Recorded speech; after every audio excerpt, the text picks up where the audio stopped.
Life in the bush. Why do Fulanis like living in the bush? Nomadic lifestyle is not a bad lifestyle. It is a choice. You choose to live your life in the club. I choose to live my life on my bed. You choose to drink alcohol. I choose not to drink alcohol. You choose to do whatever you want to do. It is a choice, and it is in sync with human nature. Nomadic lifestyle is part of human nature all over the world. It is a calling from the Supreme Being. So we will not allow anybody to put down nomadic lifestyles. There are nomads in America. There are nomads in all the big countries of the world. So Nigeria will not be different. We must respect the nomadic lifestyle of the Fulanis, whether we like it or not. We must respect it. And as citizens of this country, their rights will be protected. We call on the federal government to review and revisit the issue of nomadic farming in Nigeria. The land belongs to the government. It doesn't belong to any group of people. If the nomadic lifestyle of the Fulani will not be put into consideration, then the road network of Nigeria should also belong to the citizen. Then every citizen will say, okay, this is my road. Nobody, no any other tribe will pass through it. As long as that law is not enacted, the animals of Nigeria have the freedom to move from any region to any region. So do Nigerian citizens, whether they choose to do it in the city or they choose to do it in the farms. They must be protected. The lack of the protection of the Fulani culture and lifestyle is what has led to the overwhelming crisis that we have seen in northern Nigeria. Now the question is the Fulani as a tribe violent? It is left for you to judge. Judgment is not for me. But all I know is the Fulani nomadic lifestyle have been in existence for hundreds of years. There has been dispute. Fulanis were considered the most gentle, down-to-earth people some few years back. What suddenly changed? Why did Fulani become the aggressors of the land? Why did they become the terror of the land? Because they have been marginalized. Because they have been stepped on. The rights of the Fulani have never been protected. When the Fulani came crying for cattle rustling, we only said, oh, it only became news and it went away. When Fulani came crying because of being hijacked in bushes and being maltreated, we all ignored and we let it go. Now it has become a crisis. Majority of the Fulanis that have become bandits today are people who have lost every hope in life and have decided to resort to the dangerous ways. I will say it clearly. If a Fulani does not have the right to pass his cows in any part of this country, then other tribes too should not have the right to pass through the roads of other parts of every nation. Lifestyle is lifestyle. I choose to walk on foot on a cow, and another person chooses to ride on a car. It is a choice. It is a lifestyle that is respected by nature and must be respected by all. This is a call to the federal government. The Fulani issues must be looked into. The settlement must be looked into. The settlement of animals, the grazing fields of animals must be protected. The animals belong to Nigeria, even though they belong to the Fulani people, and the Fulani belong also to Nigeria. It is the responsibility of the Nigerian government to create a route for our herders. It is the responsibility of the government to create cattle grazing centers all over this country. Whosoever rejects this pact should also reject the movement of their tribe to other parts of Nigeria. If you say Fulanis will not enter your forest, then your people too should not ever enter other people's land. The forest does not belong to anyone. The forest belongs to the government. And if the Fulanis should in any way break the rules of their grazing route, then they need to be punished accordingly. They need to be punished accordingly. They need to be sanctioned. There would be no preferential treatment, nor will there be any form of favoritism. Any form of favoritism. If these issues are not solved, we will continue to live in dispute in this country. I hope the federal government will look into this matter and treat it as a matter of urgency, devoid of sentiment. And whosoever puts the law in his hands and says that whatever is enacted by the government as a right of its people, then the person should also face the wrath of the law.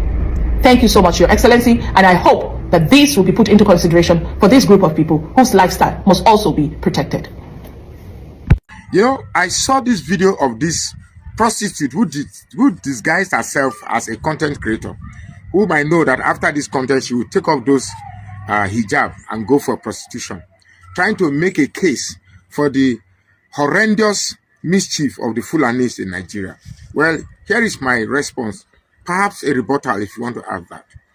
After listening to the video, I took time to jot down all the points that she made. There were quite a lot, but I took down the ones that are very important. He said, nomadic life is a culture. I agree. Nomadic life is a culture. But the culture of a people limits itself to the geography and community of a people. You cannot take your culture to my own area and my community and insist that your culture must be respected. where you bring your culture to my place and insist that my own culture must bow to your culture, we are going to have a problem, and we are ready for that problem, and we'll take on the Fulanis for that problem. You cannot bring your culture to my place and say my culture must bow to you. She also says that about choosing to bring alcohol. Well, if you choose to bring cows to my place, and cow is a part of your culture, Ogogoro is my culture too. If you frown at my Ogogoro in your space, I will frown at your cow in my space.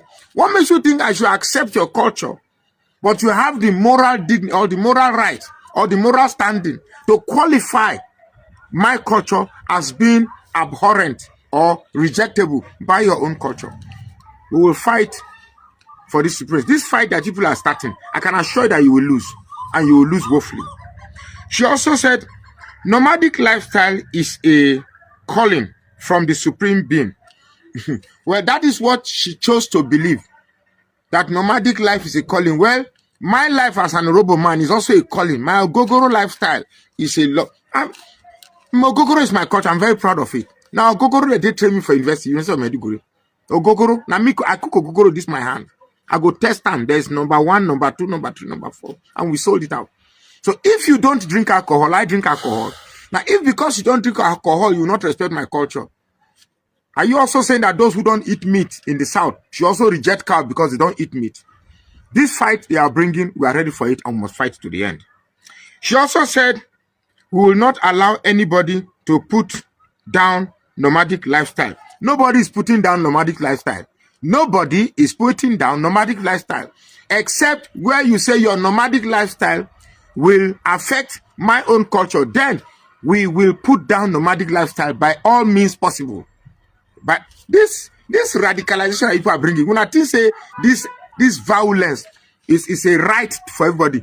If you bring your cow to my place, and in the spirit of nomadic lifestyle, you are destroying my own culture, we are ready for this fight and we will do the fight. Oh-ha! She also said, we must respect the nomadic lifestyle of the Fulanis. Respect, they say, is reciprocal. If you're asking me to respect your lifestyle, your nomadic lifestyle, provided it ends in the lands of the Fulanis, fine. Nothing concerned with nomadic lifestyle in the land of Fulani. But bringing your own lifestyle to my place and asking me to respect you, that is asking for too much. That's a tall order, and you won't get it. And in this instance, you're not even respecting my own culture. You won't get it. You won't get it. This fight that you are bringing, we are ready for it and we'll fight it. You say, government to review nomadic farming. That is a caricature and a blatant misplacement of the fact. Fulanis are not known for farming. So which farm are you fighting for? When it is the Fulanis that go about destroying people's farm, I don't know which farm is talking. So I fail to get perhaps this prostitute should go back and review that video. I really don't know which farm she's talking about. Like I said again, this fight that you are looking for, we will give it to you.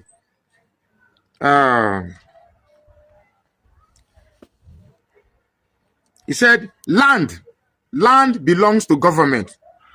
Well, actually, land belongs to government, but community owns the land. That's why government pay communities before they do the land. What amount are you? You see, when they say land belongs to government, it's since they own government, they're indirectly telling you that land belongs to the Fulanis. This fight that you are bringing, we are ready and we'll fight it.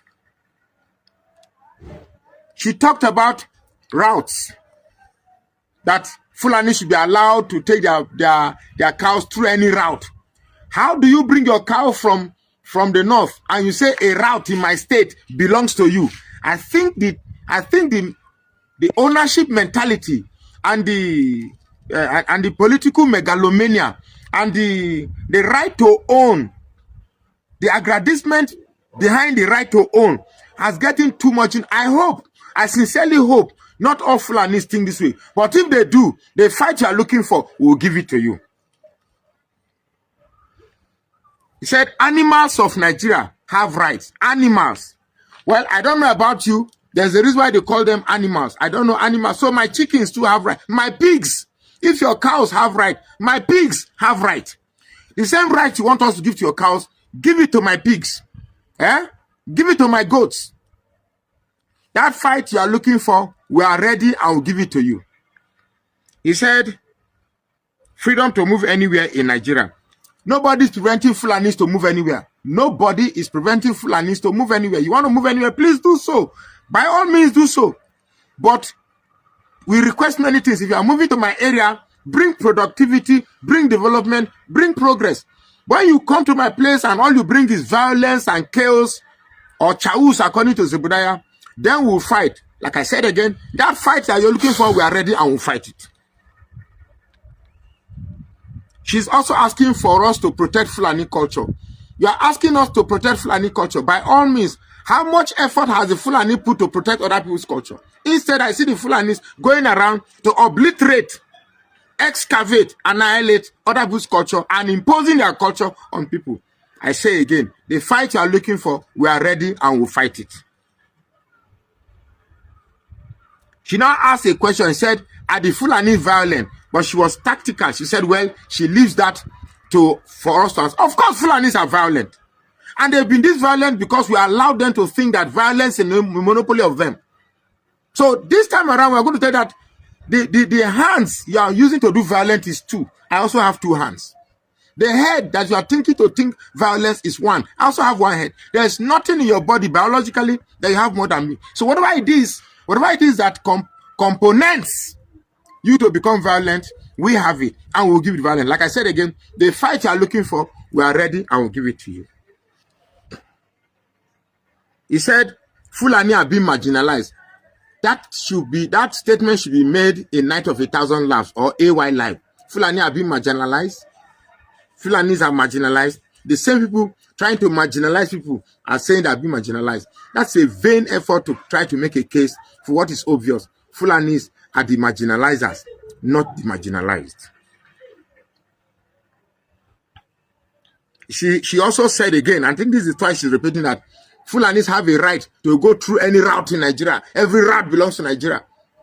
My sister, Fulanis have no right to go any route. There are state government, local government. Each local government have their constitution and rules. If you want to pass through route, you pay. If I'm bringing my alcohol to your place, you destroy it. If I'm bringing my beer to your place, you destroy it. If I'm bringing my spare parts to your place, you ask me to pay. You ask me to pay for fine. I do my businesses and generate revenue for the government. You too should bring your cow and generate revenue for me. Nothing is free. The fight you are looking for, we will give it to you. Finally, she also said grazing routes of Fulani should be grazing routes of animals should be protected. You see, this is the very mentality that Fulani Buhari tried to bring by trying to force Nigerians to give them lands for their animal. Your animal is a business. If you want to have grazing land for your animals, come to my place. Seek to buy land. We'll give it to you. But don't just come into my forest and claim a forest and stay there and say the forest belongs to you. Forest does not belong to you. I said again, the fight you are looking for, we'll give it to you, and we'll give it to you loud and clear, better than the way you are bringing it. And lastly, in her video, she said, okay, about the Fulanis and forest. So, our forests are my ancestral possession. No Fulanis have a right to come and claim a part in my forest and say it is their own based on the cow. Those cows you are bringing to our place. If this is what you are using the cow for, we will finish them and use it for suya and chop it free without paying anything. Like I said, a fight you are looking for, we are ready to give it to you. Please follow this page and share this post now.